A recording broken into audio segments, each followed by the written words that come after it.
Olá, começa agora o Mais Esportes e o meu convidado de hoje tem no currículo 7 títulos da Superliga Masculina de Vôlei, 3 como treinador e 4 como auxiliar. Já disputou 12 finais. Treinou a equipe aqui de Campinas na temporada 2012-2013. Foi jogador de vôlei também entre 1981 e 1992. Então, experiência é o que não falta. Marcos Pacheco, muito obrigado por ter aceito o convite para essa entrevista.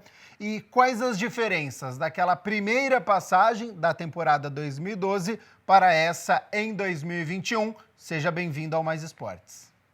Muito obrigado pela oportunidade, pelo convite. As coisas mudaram um pouco, né? Passaram-se 8 temporadas, eu tive a oportunidade, primeiro 12 e 13, né? O projeto cresceu, o projeto evoluiu, o projeto teve conquistas, né? Então, o projeto hoje, certamente, é uma referência nacional em termos de estrutura, em termos de um bom trabalho, em termos de resultados, né? Então, hoje existe um Pacheco mais experiente, existe um projeto mais experiente. E isso, para o profissional que vem trabalhar aqui, é muito bom, porque vem com uma estrutura muito boa, né? E uma responsabilidade também enorme, né? De dar continuidade, dar seguimento a essa história.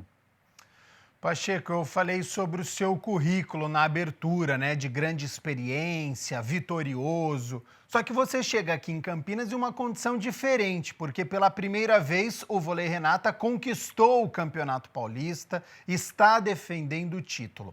Na preparação tática, técnica, eu acredito que não tem nenhuma mudança. Mas a preparação psicológica do atleta, de vocês da comissão sobre este possível bicampeonato, é mais difícil do que conquistar um título? Ou para você, se não tivesse conquistado ano passado, a forma de trabalho seria da mesma maneira?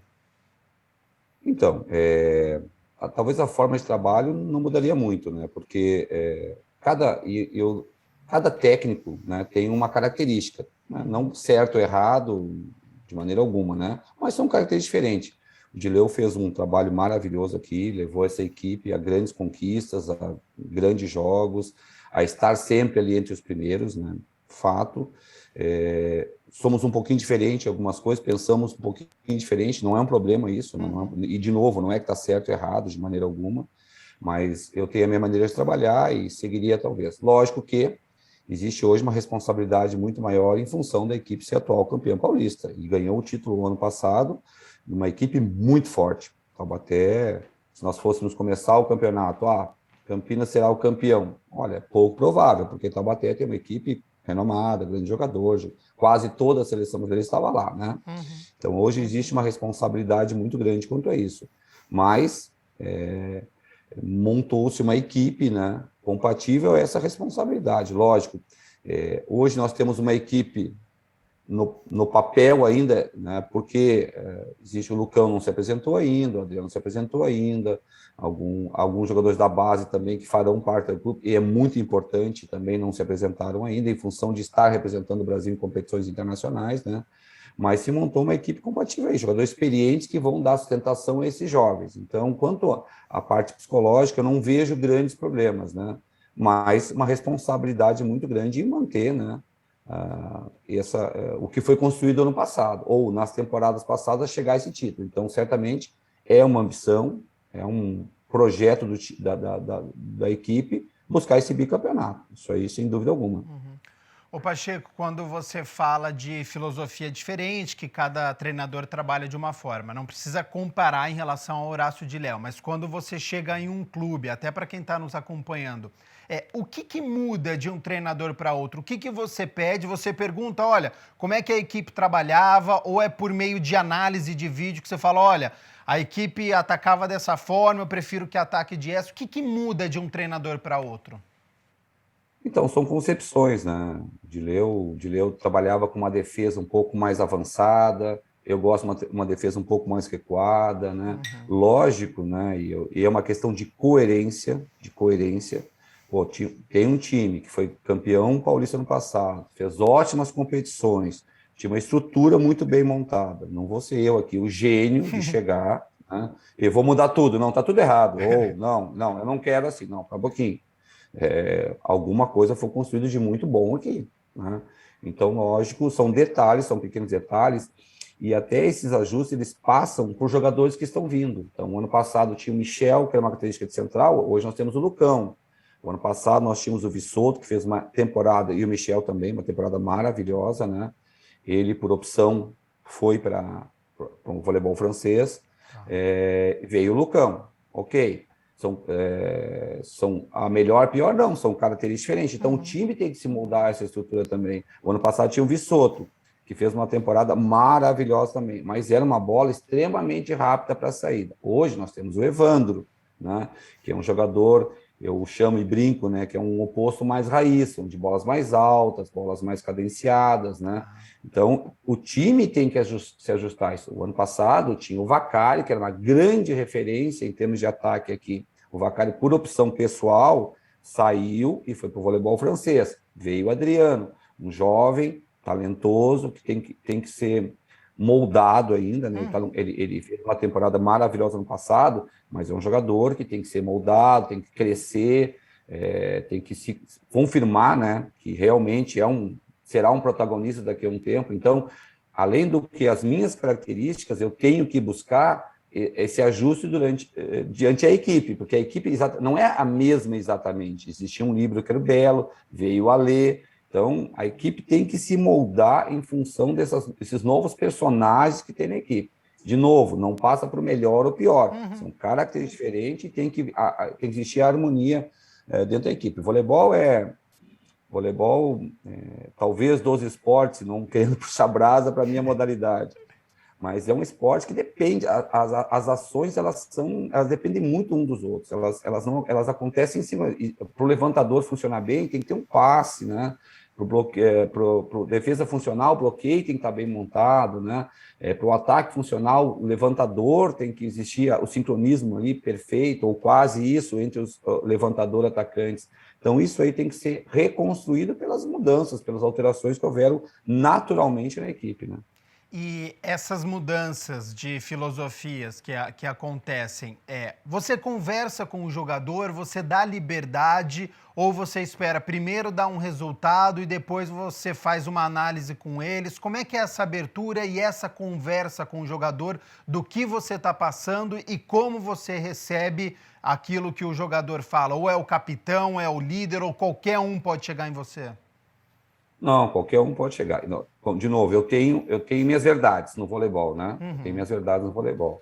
Mas hoje seria incoerente, né? No meu ponto de vista, né? Seria incoerente eu pensar no sistema de ataque sem falar com o Gonzalez. Gonzalez é um jogador experiente, um levantador fantástico, né? Então, eu tentar impor uma situação sem conversar com ele, no meu ponto de vista, é incoerente. Por mais experiência que eu possa ser, por mais vivência que eu possa ser, por mais, né, tempo de estrada que eu possa ter, o Gonzalez é um levantador talentoso, experiente e vivido. Então, a construção do sistema ofensivo passa por uma conversa com o Gonzalez. Eu trabalhei com o Lucão em outras situações, né? O Lucão é uma referência hoje mundial em termos de voleibol, né? Um dos grandes jogadores do mundo do voleibol. Então, é meio incoerente eu pensar sistema de bloqueio sem, no mínimo, conversar com o Lucão. E assim com todos os fundamentos, né? Tem jogadores que têm vivência, experiência, têm outras realidades, uma vivência de outros locais, né? Enfim, que podem contribuir para a construção da nossa equipe. Então, eu converso sim com os jogadores, converso sim com a comissão técnica. A comissão técnica é uma comissão que estava aqui, fora o preparador físico, que veio, todos já estavam aqui, então a gente troca sem problema algum, trocamos informações do que foi produtivo, o que não foi produtivo. Então essa construção da equipe ela é feita através do diálogo, através do contato, junto, lógico, com as minhas verdades. Eu também, né, tenho, mas ela é construída, né, em conjunto, certamente. O Pacheco, você citou o Gonzalez, né? Eu já tive o privilégio de entrevistar alguns levantadores, né? E eu sempre falo para eles que eu acho eles geniais e eles têm que ter um tempo de reação muito grande. Eles já antecipam, eles precisam ter a sensibilidade de saber quem tá ruim, quem tá bem, para onde que vai girar essa bola. Se ela vem ruim, então ele não pode ficar esperando aquela bola boa. É impressionante, né? Claro, todos têm a sua responsabilidade, o ponteiro, o líbero, mas o levantador acho que é sempre um caso especial, né? Que ele tem que ter uma sensibilidade, sentir o jogo acho que mais do que qualquer um, né? Com certeza, com certeza. O levantador, ele tem que antecipar situações, né? Ele tem que prever as situações, né? Ele tem que, na hora do jogo, e são muito rápidos, né? É muito dinâmica a coisa, uma jogada atrás da outra.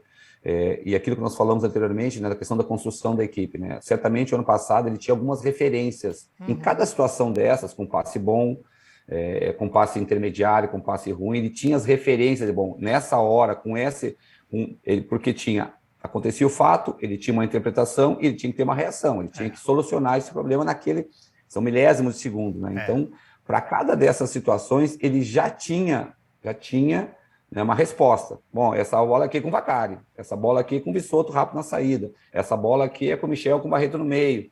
Hoje, as referências são diferentes, isso aí tem que ser construído de novo, né?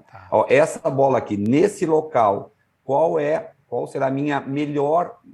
O que tem de melhor o time para resolver este problema nessa hora? Sim. Entender, né, dentro do que ele tem do time dele, entender o bloqueio do outro lado, onde é que está vulnerável o bloqueio, onde é que está...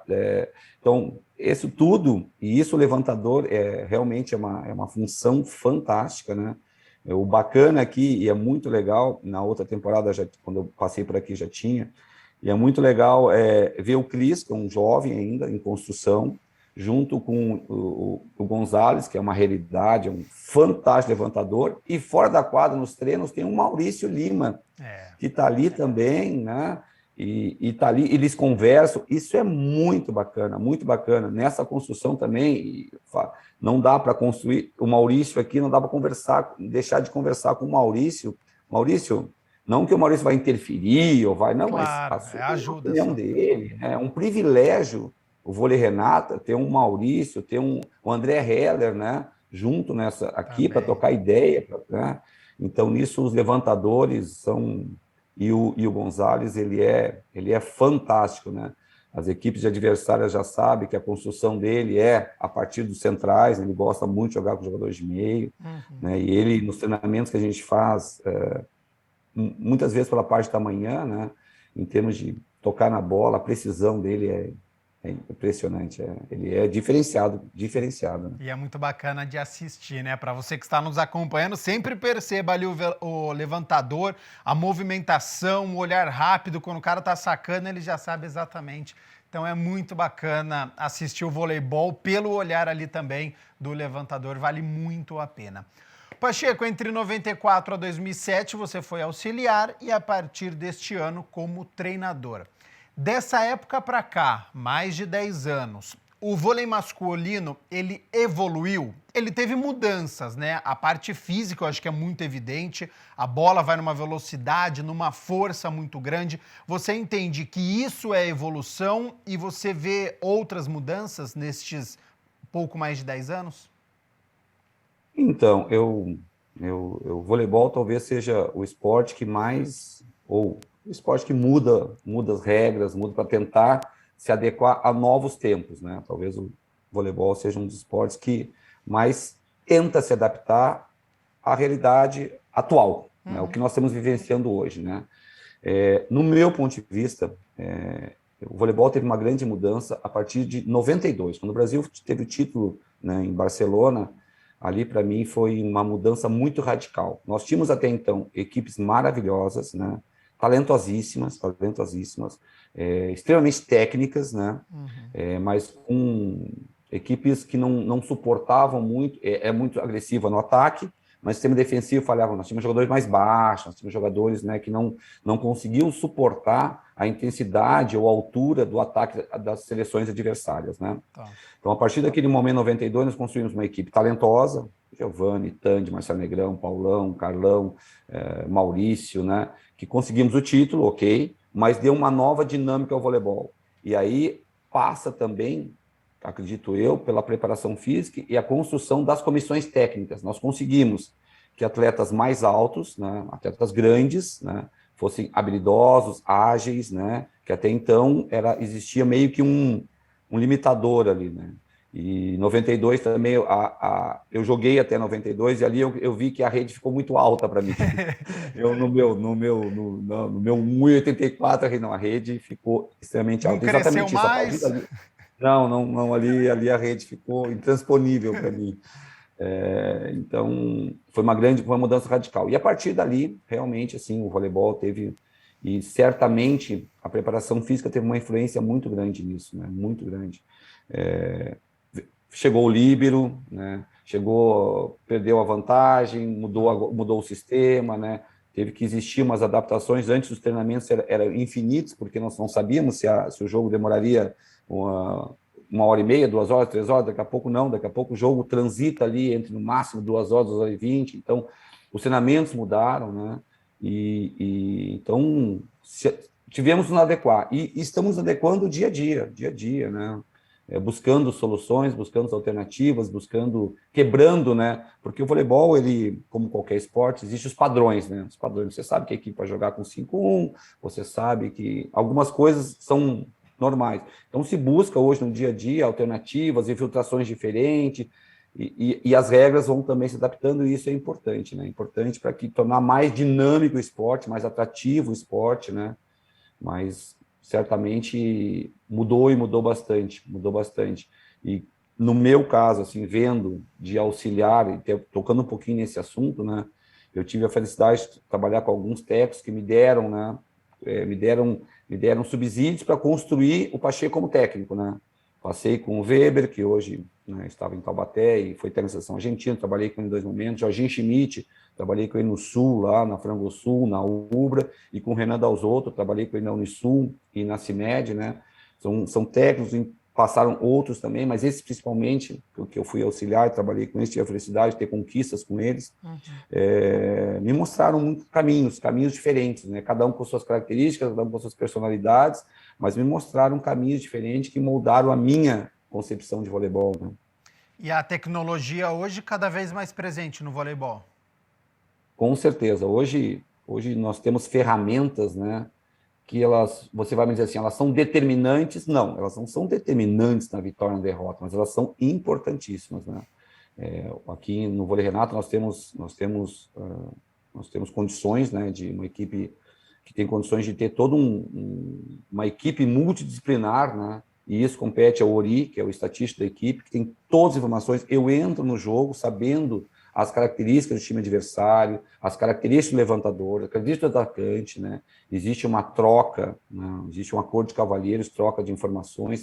Até pouco tempo, a equipe tinha que mandar uma pessoa para filmar o jogo, né? Era uma burocracia e que bom que as coisas evoluem, né? Hoje existe um acordo de cavalheiros, cada um cede os seus jogos, fica numa nuvem, a equipe vai lá, resgata esse jogo, passa por um sistema que nós temos o Data Volley, digitaliza todo o jogo, passa por uma linguagem mais simples para fazer uma edição mais rápida, né? Nós temos, então, como eu falei, essa equipe multidisciplinar, temos fisioterapeuta, nutricionista, tem toda uma equipe, né, que dá esse suporte para que a coisa ande, né?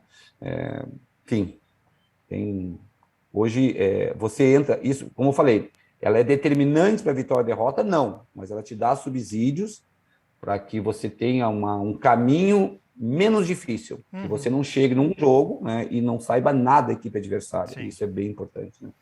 Nós estávamos falando das mudanças, né, no voleibol, você disse de 92 para cá. Eu quero falar um pouquinho sobre as mudanças na sua carreira, porque você foi multicampeão com a equipe de Florianópolis, o CIMED, depois passou pelo SESI em São Paulo, com uma equipe forte também, e 4 temporadas no Vôlei Ribeirão, que quando você chegou, precisou conquistar o acesso.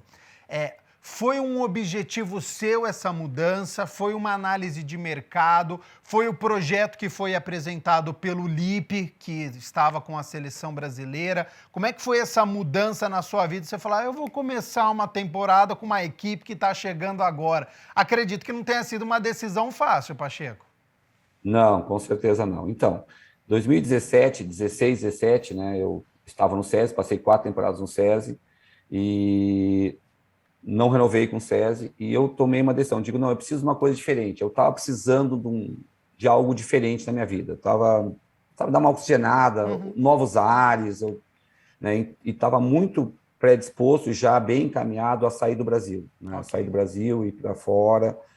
Enfim, eu estava precisando de novos ares. Seria a sua Né? primeira experiência fora do Brasil? Seria a minha experiência fora do Brasil, né? Tá. Estava muito bem encaminhado, estava indo, estava quase indo, estava quase embarcando, né? E me veio um convite da Federação Argentina de Voleibol para ministrar um curso em Córdoba, né? Para professores, técnicos, né? Não casualmente, né? Teria uma etapa da Liga Mundial em Córdoba. Participaria Brasil, Argentina, Sérvia e Bulgária. Essas 4 equipes estariam em Córdoba, né? E fui convidado pela Federação Argentina, eu, o Castellani, que é um técnico argentino, e um técnico italiano. Né? Muito legal, curso sensacional. Né? Depois até eu quero falar um pouquinho sobre isso também, se for possível. Claro. E indo até lá, foi feito em parceria com a Federação Internacional. Chegando lá, eu fiquei no mesmo hotel da seleção brasileira, né? Ou todas as seleções, toda a estrutura para a Liga Mundial estava concentrada num hotel. Chegando lá, no corredor, eu encontrei o Lipe. O Lipe, opa, Pacheco, tudo bem? Tá, bacana, tal. A gente pode bater um papo um dia? Eu digo, claro, Lipe, lógico, com certeza, sem dúvida alguma, né? E um dia, depois do jantar lá, a minha esposa tinha ido comigo, né? Sentamos lá para conversar, e o Lipe, Pacheco, assim, em 2016, o atual prefeito de Ribeirão Preto, o Duarte Nogueira, a esposa do Duarte e a esposa do Lipe são sócias num escritório de advocacia, né? E eles estavam jantando num restaurante lá em Curitiba, enfim, né? E eles fizeram, poxa, o Lipe falou, poxa, eu tenho muita vontade de ser campeão olímpico, né? E o Duarte Nogueira, atual prefeito de Ribeirão, falou, eu também tenho vontade de ser prefeito de Ribeirão Preto, vou concorrer às eleições, naquele primeiro, ele está no segundo mandato hoje, mas no primeiro mandato, né? Daí, não sei de quem, e aí o Lipe não me falou de quem, olha, vamos fazer o seguinte, se eu for campeão olímpico e você prefeito, vamos fazer um time de vôlei lá? Vamos. Os dois apertaram as mãos e tá bom. Lipe campeão olímpico, Duarte Nogueira prefeito de Ribeirão Preto, vamos fazer aqui. E aí começaram a falar, e aí o Lipe contou toda a sua história para mim, né? E aí veio a pergunta, Pacheco quer trabalhar lá? Nossa, Lipe. Eu não estava preparado para isso, né, cara? Sim. E, Pacheco, nós não temos nada lá, não tem nada, vou ter que começar do zero. Lógico, Ribeirão Preto tinha uma história no voleibol, com a Rêcrea, o Ribeirão Preto, como Campinas, é uma cidade esportiva, adoro esporte, né? Mas nós não temos nada, nós não temos rede, nós não temos bola, não temos nada. A gente tem a Cava do Bosque, a gente pode treinar, tu está a fim de encarar essa, como tu falou para mim, tu quer um desafio, tu quer uma coisa, quer maior que esse? Exatamente, maior que esse, acho que não tem que começar do zero. Nossa, Lipe, que coisa. Bom, eu tenho uma filha de hoje 21 anos e hoje ela está quase se formando aí, ela estuda na Facamp aqui em Campinas, né? Tá. Ela estava aqui, estava terminando, né, o ensino médio, eu falei, puxa, vamos esperar um pouquinho mais, falei com a minha esposa, conversei, vamos esperar um pouquinho mais, né, para que ela consiga e se estruture, a gente fica mais uma temporada, ok, aí fiquei. Só começamos do zero ali, né, e o Lipe não, cheguei para participar da Superliga B, só que não tinha comentado que tinha uma Superliga C antes, e assim, ó, eu tive que, assim, ó, foi muito bacana, foi muito legal, porque estruturar uma equipe, eu tive a oportunidade de participar da construção da CIMED também, desde o começo, uma realidade muito próxima, né? Legal. Então é muito bacana, e foi toda aquela fomos campeões da Superliga C, fomos campeões da Superliga B, e depois, na primeira temporada, montamos um time competitivo para a Superliga, mas infelizmente depois, eu não sei se nós, como gestores, não tivemos competência, capacidade, ou não foi possível, né, a gente dar continuidade. Isso foi uma pena muito grande, né? O ano passado, então, a última Superliga lá foi muito, assim, ruim, não por trabalhar, mas não ter condições de oferecer à comunidade, à população e ao torcedor, mesmo que ano passado tinha pandemia e tal, mas o torcedor acompanhava o jogo, né? Uma equipe competitiva que eu acredito que Ribeirão Preto merecia, assim, uma equipe competitiva, mas não foi possível, não tivemos um apoio, um aporte financeiro, não conseguimos, né? Mas foi uma experiência muito bacana e para mim foi muito bom. Eu acho que realmente eu precisava dar uma oxigenada ali foi sensacional. Foi uma história muito bacana. Eu me sinto orgulhoso assim, de ter participado daquela história. E espero que continue, né? Não que o voleibol de Ribeirão Preto terminou, talvez agora um caminho diferente, mas tomara que continue. Né? Ainda sobre esse assunto, então você assume um projeto do zero, Superliga C, Superliga B, chega à divisão de elite do voleibol masculino. Então você tem uma história de sucesso no vôlei de Ribeirão, porque é um projeto do zero, chegando à divisão de elite. E aí nessa última temporada, 3 vitórias em 22 jogos. Nesse período, como é que você lidou com esses resultados? Você falou, claro, que a culpa não é do que acontece em campo, tem a estrutura, tem tudo que tem em volta. Aquilo lá é só um produto final. Claro que vocês treinam tudo, mas tem um reflexo do que acontece fora também, da parte financeira. Nesse período, Pacheco, como é que você lida? Você vai para o jogo, derrota, mais uma derrota. Você se questiona, você questiona os jogadores, Foi um ano de muita reflexão para você. Como é que você lidou com isso? Você já tinha passado por isso na sua carreira? Não, nunca tinha passado. Foi um ano muito difícil mesmo. Foi um ano muito complicado. Mas também foi um ano de aprendizado novamente, né? Nós montamos o time na última hora, no último dia e no último minuto de inscrição. Né? Nós começamos a treinar dia 5 de outubro. 5 de outubro. A conversa foi simples. A equipe só existiu porque o Sada Cruzeiro nos cedeu 7 garotos da sua base. O que o Cruzeiro faz? O Cruzeiro tem as equipes de competição, a equipe adulta, tem as equipes de base.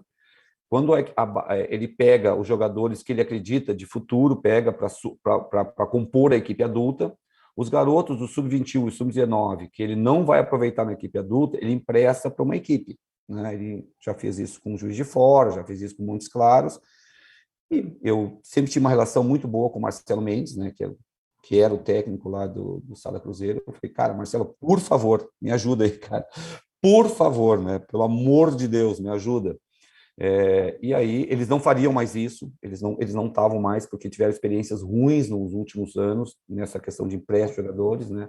Porque né, lógico, o time Sada tem uma estrutura, tem um padrão de qualidade, né?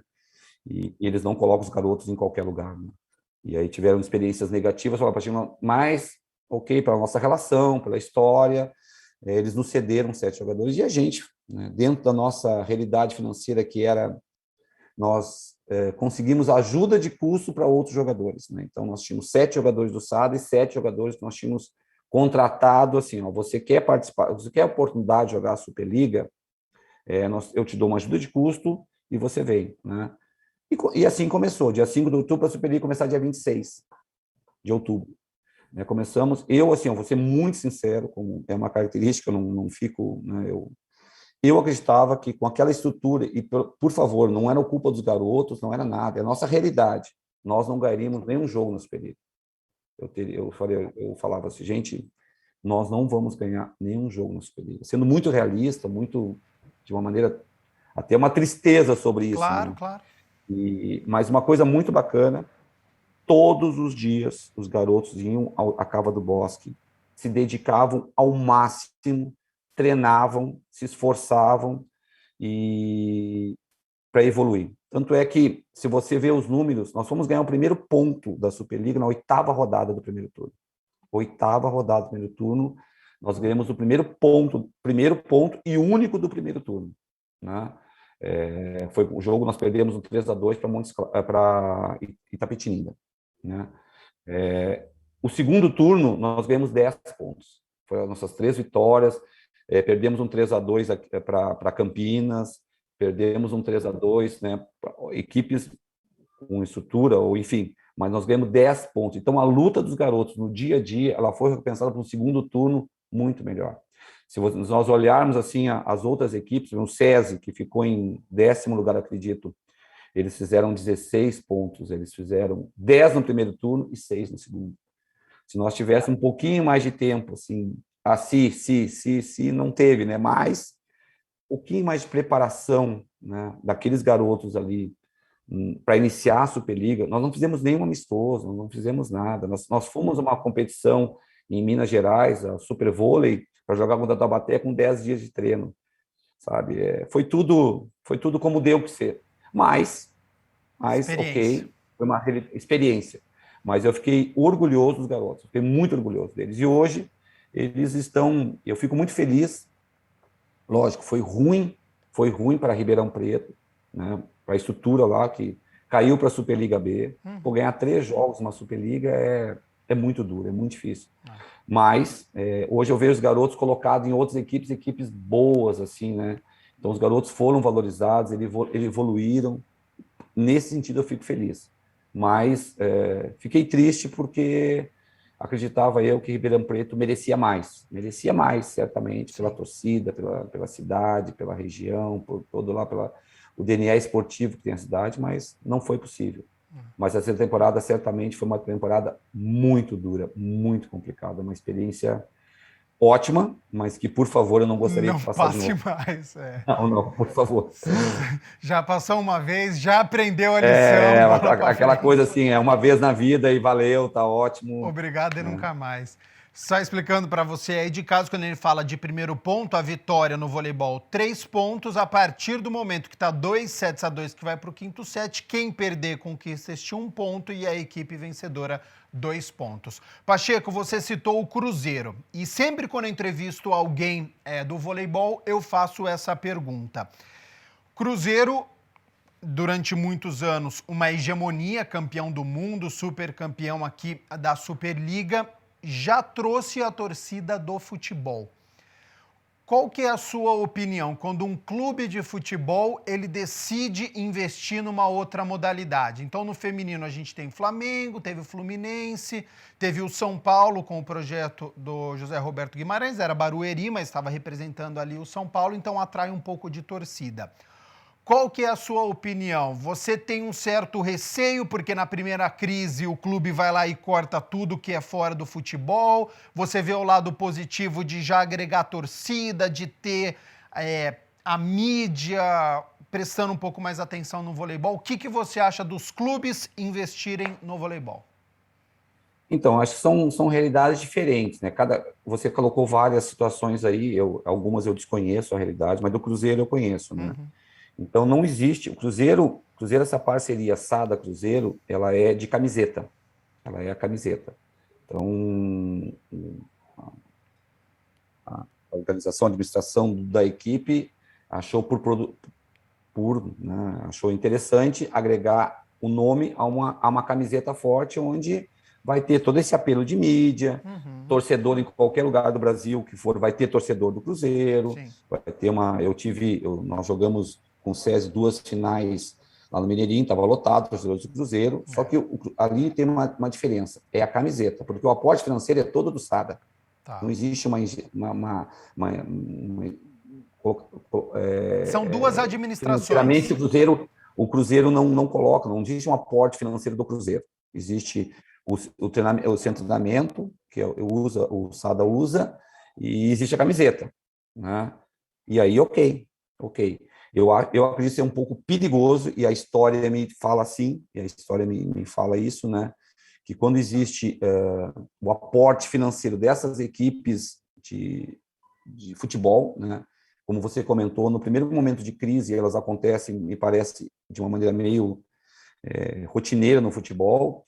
O esporte, não só o voleibol, como qualquer esporte considerado amador,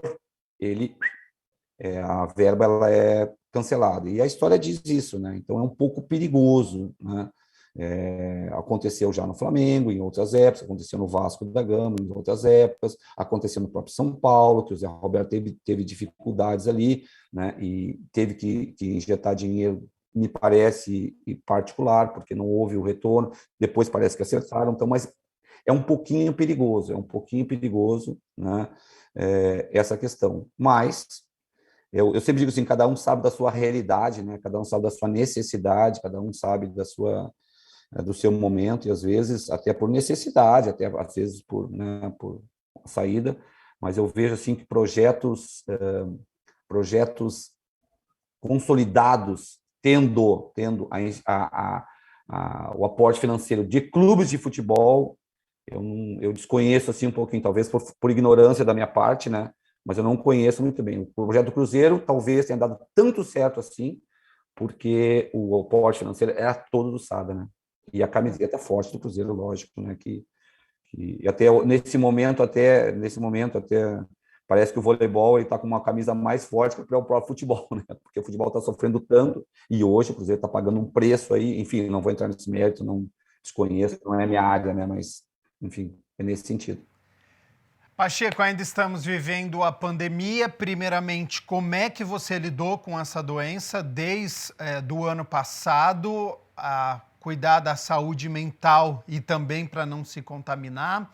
E jogos sem público, tem como se acostumar? Você precisou passar alguma coisa para os atletas? Chegando agora em Campinas, também tem uma conversa para manter aquela concentração, de lembrar que ainda está em pandemia, tem todos os protocolos. Como é que você lidou e essa relação com os atletas nesse período que já está indo para 1 ano e meio? Então, é uma coisa impressionante, uma coisa que eu nem ninguém, né, achava que passaríamos, né? Eu tive Covid em julho do ano passado, né? Eu não tive sintoma nenhum, fui 100% sintomático, não perdi olfato, não perdi nada.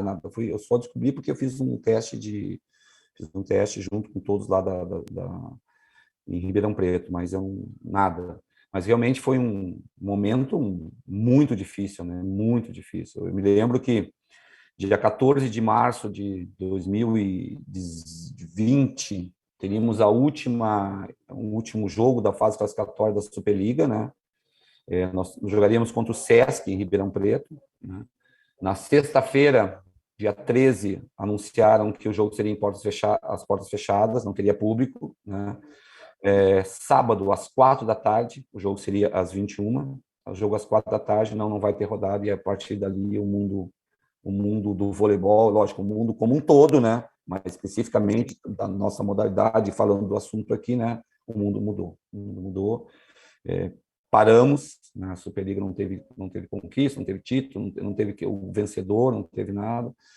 E mudou muito. Daqui a pouco, aí demoramos a voltar, e por isso até o Ribeirão Preto começou dia 5 de outubro lá, por todos os cuidados, o que pode, o que não pode, verdades sendo ditas, a verdade sobre a pandemia de hoje talvez não era a verdade de amanhã, conflitos a nível federal, estadual, municipal, as pesquisas daqui a pouco pode, daqui a pouco não pode, fecha tudo, não, agora pode, abre. Então, foi todo um contexto muito difícil. O voleibol, qualquer esporte, qualquer modalidade, ele vive em função de uma torcida. Lógico, você projeta uma marca, você divulga uma marca, mas divulga para quem? Para o torcedor, divulga para o público, e é um espetáculo. Daqui a pouco você tem um espetáculo no ginásio, em quadra, e não tem ninguém para assistir, é uma coisa... Você escutava o técnico do outro lado falando, que é uma coisa num jogo normal, você não sonha. Né? Na hora do tempo, dava para escutar, você escutava aqui que alguém está falando do outro lado da quadra. Foi uma situação muito diferente, muito diferente. Então, houve uma situação de adaptação de todos, né? Os protocolos de saúde, né? Testes de 14 dias. Eu, particularmente, fiz 20 testes de Covid, né? Porque a cada 14 dias tinha que ser feito um teste. Lógico, correto, certo, né?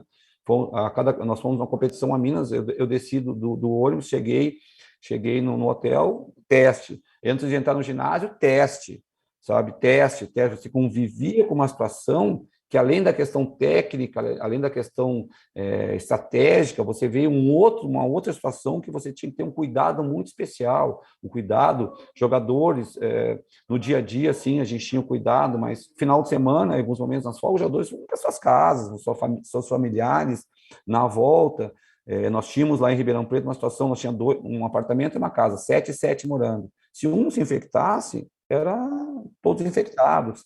Então, o time não... Então, foi toda uma situação que acredito eu que agora, tomara, né, que as coisas comecem a voltar, comecem com os cuidados, a gente começa a ter público. Campinas aqui tem uma torcida maravilhosa, né? Uma torcida fantástica, apoia o time, que está sempre junto com o time ali, e hoje estamos afastados. Tomara que as coisas voltem, né? Porque foi realmente uma... Para todos nós, na vida de cada um. Eu não vejo... quer dizer, algumas pessoas parece que não acreditam na coisa, né? Mas algumas pessoas que deveriam acreditar mais do que qualquer um outro, que deveriam incentivar, que deveriam conduzir o país, então não acreditam, mas, enfim, poucas pessoas não tiveram alguma influência em função da Covid, ou na sua vida particular. Alguma coisa aconteceu, alguma coisa mudou, ninguém ficou ileso. O esporte, lógico, passou por isso também. Pacheco, 40 minutos já de programa, estamos nos encaminhando já para o final. Quero citar mais 2 assuntos com você rapidinho. Me corrija se eu estiver errado. Você foi o responsável pela formação de atletas como o levantador Bruninho e do central Lucão. Lucão, que já estará aqui em Campinas, neste momento está com a seleção brasileira. Falando sobre esta formação de atletas, como é que você enxerga esta atual geração e o voleibol, ele te permite essa lapidação dos atletas? Você citou há pouco do Adriano, que precisa ser lapidado, que é um jogador que tem um potencial muito grande. Você gosta de trabalhar com jovens jogadores e o vôlei te proporciona este tempo para você trabalhar com estes jogadores? Eu tive a felicidade de participar no contexto da equipe da CIMED lá em Florianópolis, né? Foi um momento espetacular, né? Além do Bruninho, Lucão, o Éder, Thiago Alves, Mário Júnior, né? Esses jogadores participaram da seleção brasileira, né? Tiveram ali. E foi fantástico. Eu acho que foi um momento muito especial da minha vida, da minha trajetória, né? Tive a oportunidade de conviver. Eu gosto de trabalhar, eu acho que a harmonia entre jogadores um pouco mais experientes, né, e jogadores jovens, eu acho que aquela vontade do jovem de crescer, de evoluir, né, de ser protagonista, de ocupar um espaço a nível nacional e internacional, com jogadores que já tiveram uma situação assim, que sabem e vão direcionar esses jovens, né, que vão dar o suporte psicológico em alguns momentos, né, técnico, sim, mas muitas vezes psicológico, em momentos difíceis, ou não, para um pouquinho, agora é por aqui, agora é por ali. Eu acho que essa mescla aí é extremamente interessante. E Campinas oportuniza isso, né? Nós temos aí 10 jogadores adultos, né? E o resto é da base. Campinas tem um trabalho de base muito bacana, muito bem feito, né? E oportuniza, porque se você quiser ter oportunidade, alguém tem que oportunizar. E o Vôlei Renato oportuniza que jovens tenham oportunidade, né? Tá. E o voleibol permite, sim, permite que você construa talentos, né? O voleibol a nível nacional hoje, em termos de CBV, eu acho que precisa um pouquinho, nós precisamos dar uma repensada, porque nós éramos protagonistas a nível internacional, hoje não somos mais, né? Então, alguma coisa está acontecendo aí que não é o ideal, então nós temos que dar uma repensada quanto a isso. Mas Campinas oportuniza, e eu gosto, sim, de trabalhar com jovens, de ajudar nessa construção aí. Me sinto capacitado para isso. E para a gente poder encerrar nesta segunda passagem aqui pela cidade de Campinas, que avaliação que você faz da estrutura, do que você encontrou, do ginásio, sala de musculação, comissão técnica, tem psicólogo, tem nutricionista, o que você tem à disposição é o ideal? Não, a estrutura do Vôlei Renato é fantástica, tem todas as condições para técnico, independente do técnico, chegar aqui e trabalhar com tranquilidade, né? Então, tudo, nós temos uma coisa, são alguns detalhes que fazem a diferença. Nós temos hoje, a nossa academia é a melhor academia de todas, não, mas é uma academia compatível às nossas necessidades, que ela fica no Taquaral, que é fácil eu montar um treino em quadro, um grupo está na academia, depois troca, nós temos fisioterapia com todos os equipamentos, toda a necessidade, departamento médico, né? Nós temos a base toda ali, a comissão técnica compatível às exigências, né? Tem toda uma estrutura montada para dar todas as condições ao técnico fazer um ótimo trabalho. Quanto a isso, Campinas está muito bem estruturada, está muito bem assistida quanto à estrutura, né? São as melhores equipamentos? Não são, mas são exatamente, eles são compatíveis às necessidades, né, da equipe para que seja feito, alcançar os objetivos propostos. Isso é fato. Marcos Pacheco, treinador do Vôlei Renata, muito obrigado pela disponibilidade do seu tempo aqui com o programa. Boa sorte. O Vôlei Renata disputando neste momento o Campeonato Paulista, tem a Superliga Masculina no segundo semestre, né? Nessa temporada que é sempre 2021-2022. Já fica o convite aqui para uma próxima oportunidade para a gente poder voltar a conversar, já que é muito bacana quando a gente tem essa oportunidade. Gosto bastante de conversar com você e tem assunto bastante para a gente abordar, mas por conta do tempo, então fica para uma próxima oportunidade e boa sorte. Muito obrigado. Eu que agradeço a oportunidade, eu acho interessante, né? Porque o jogo ele acontece ali todo mundo, lógico, vê o jogo, é bacana, e é o grande momento, é o espetáculo. Mas essa conversa, contar um pouquinho do dia a dia, da história, eu acho muito bacana. Eu agradeço a oportunidade e certamente sempre à disposição aí. E espero que seja uma temporada fantástica aqui, dando seguimento ao Vôlei Renata. E tenho certeza que será. Marcos Pacheco participando aqui do Mais Esportes. A você aí de casa, muito obrigado pela sua companhia, pela sua audiência. Confira as partidas do Vôlei Renata, hein? Sempre tem uma televisão, sempre tem um canal transmitindo aí, então tem que dar este apoio também à equipe de Campinas. Continue aqui na TV Câmara Campinas. Até a próxima. Tchau, tchau.